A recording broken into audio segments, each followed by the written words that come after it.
வணக்கம் அன்பான ஆனந்த உறவுகளே. வெகு தினங்களுக்கு பிறகு இந்த அப்பாவின் கண்ணீர் என்ற கதைத்திறனோடு உங்களை சந்திப்பதில் மகிழ்ச்சி. நேராக நாம் கதை கருவுக்குள் செல்வோம். அம்மா அம்மா இந்தாம்மா, என் மாத சம்பளம் 30,000 ரூபா. அப்பா எப்போவாச்சும் இப்படி 30,000 சம்பாதிச்சு உன்கிட்ட கொடுத்துருக்காரா? எனக்கு இன்னும் கூட பதவியும் சம்பளமும் கூடிக்கிட்டே போகும். இதுவரை மகன் இப்படி பேசி அந்த தாய் கேட்டதே இல்லை. வீட்டில் அதிகம் பேசவே மாட்டான். அப்பாவிடம் சுத்தமாக பேசுவதே இல்லை. அப்படிப்பட்டவன் வாயில் இருந்தா இப்படிப்பட்ட வார்த்தைகள்? மனம் துணுக்குற்றாள் அம்மா. என்னடா வார்த்தையெல்லாம் தடிப்பாக வருது, அதுவும் அப்பாவை பற்றி ரொம்ப ஏளனமாக பேசுகிற? அவர் மட்டும் என்னை ஏளனமாக நடத்தலையா? காலேஜ் போன புதுசில் ஒரு ஃபோன் வாங்கி தாங்கன்னு கேட்டதுக்கு இழுத்தடிச்சு 1 வருஷம் கழித்து தானே வாங்கி தந்தார்.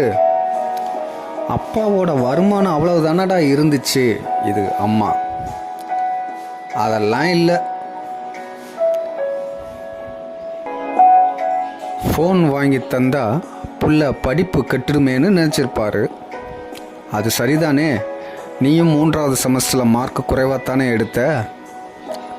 மார்க் குறைவாக எடுத்தால் பொறுமையாக சொல்லலாம்ல. எதுக்கு ஃபோனை பிடுங்கி உன் கையில் கொடுத்து பத்திரமா வச்சிரு, அவன் காலேஜ் முடிச்ச அப்புறம் கொடுத்தா போதும் என்று சொன்னாராம். அப்போவாச்சும் நீ படிப்பில் கவனம் செலுத்துவாய் என்று தானடா மகனே என்று அம்மா கூறினார். நான் தான் இனிமேல் ஒழுங்காக படிக்கிறேன் என்று சொன்னேன்ல. அப்புறம் எதுக்கு காலேஜ் வந்து என் கிளாஸ் ப்ரொஃபஸர்கிட்ட விசாரித்தாரு? எனக்கு எவ்வளவு கேவலமாக இருந்துச்சு தெரியுமா? எப்பவும் நான் உன்னை கவனிச்சுக்கிட்டே இருக்கேன் என்ற பயத்தை உனக்கு ஏற்படுத்துவதற்காகத்தான் அப்பப்போ அப்பா காலேஜ் வந்து போகிறேன்னு அவரே சொல்லியிருக்கார். அதெல்லாம் கூட பரவாயில்லம்மா. 3வது செமஸ்டரில் ஃபெயிலாக கூட ஆகலை. பெர்சன்டேஜ் தான் குறைஞ்சிடுச்சு. நீ தங்கச்சி, உன் அண்ணன் பசங்க எல்லாரும் வீட்டில் இருக்கும்போதே சேரில் உட்காந்துருந்த என்னை இழுத்து போட்டு நங்குன்னு மிதிச்சார். எனக்கு எவ்வளவு அவமானமாக இருந்திருக்கும். அன்னைக்கு எடுத்தேன் சபதம், இவர் முன்னால் ஒரு கௌரவமான மனுஷனாக வாழ்ந்து காட்டணும்னு. காலேஜில் நடந்த கேம்பஸ் இன்டர்வியூவில் பாஸ் பண்ணி 2 பேரில் நானும் ஒருத்தம்மா. இப்போது வேலைக்கு சேர்ந்து இது முதல் மாத சம்பளம் வாங்கிட்டு வந்துட்டேன். இந்த பணத்தை கொண்டு போய் அவர்கிட்ட காட்டி இனிமேலாவது யாரையும் ஏளனமாக நினைக்காதீங்க என்று சொல்லு போ என்று அம்மாவிடம் கூறினான். ஏன்பா, இப்போ நீ பேசும்போது இடையில ஏதோ சொன்னையே, சபதம் எடுத்தேன்னு. அந்த வைராக்கியத்தை உனக்குள்ளே ஏற்படுத்தணும்னு தாண்டா அவர் தன்னுடைய பாசத்தை எல்லாம் மறைத்து கண்டிப்பாக நடந்து கொண்டார். அம்மாக்கள் கூட பிள்ளைகள் நம்மை நாளைக்கு காப்பாற்றணும் என்ற எதிர்பார்ப்போடு தாண்டா இருப்பாங்க. அப்பாக்கள் அப்படி இல்லையடா மகனே. நம்மை விட நம்ம பிள்ளை நல்லா இருந்தால் போதும்னு தான் நினைப்பாங்க. அம்மா உன் உடம்பை தாண்டா வளர்த்தேன், அப்பா தான் உன் வாழ்க்கையை பற்றி நினைத்தார். நீ சரியான ஜால்ராமா, எப்போ பாரு அவருக்கு சப்போர்ட்டாக தான் வருவ என்று கூறினான் அவன். இந்த வார்த்தையை ஒரு 15 வருடம் கழித்து சொல்கிறாயா என்று பார்ப்போம் என்று அம்மா கூறினாள். ஏன் சொல்வேனே, உன் வீட்டுக்காரரை நீ தான் வச்சுக்கணும் என்று அவன் கூறினான். உன்னால் சொல்ல முடியாதுடா மகனே. ஏன்னா அப்போ நீயும் சில பிள்ளைகளுக்கு அப்பாவாகி இருப்ப. பிள்ளைகள் குறித்தான அப்பாக்களின் எண்ணங்கள் உனக்கு புரிந்து போயிருக்கும். இதை பேசிக்கொண்டிருக்கும் போதே அப்பா வீட்டிற்குள் நுழைகிறார். பாரு, அப்பாவே வந்துட்டார், அந்த பணத்தை அவர்கிட்டே நீ கொடு என்று சொல்கிறார் அம்மா.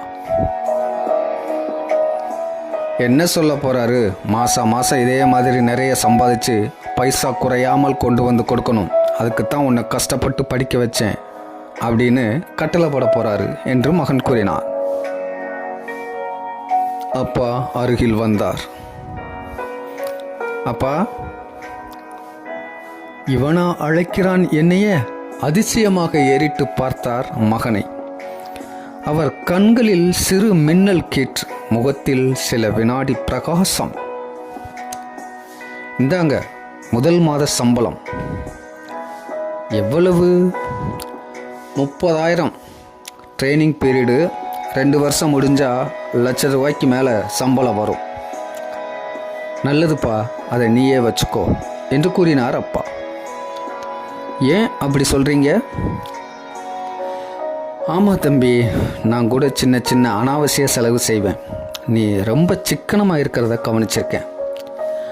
அப்பா உங்களுக்கு எந்த சொத்தும் சேர்த்து வைக்கலை, படிக்க மட்டும் வச்சிட்டேன். அதுதான் நான் உனக்கு தர்ற சொத்து. உன் பணத்தை நீயே வச்சுக்கிட்டு நீ என்னென்ன ஆசைப்பட்டாயோ அதற்கு செலவு பண்ணிக்கோ.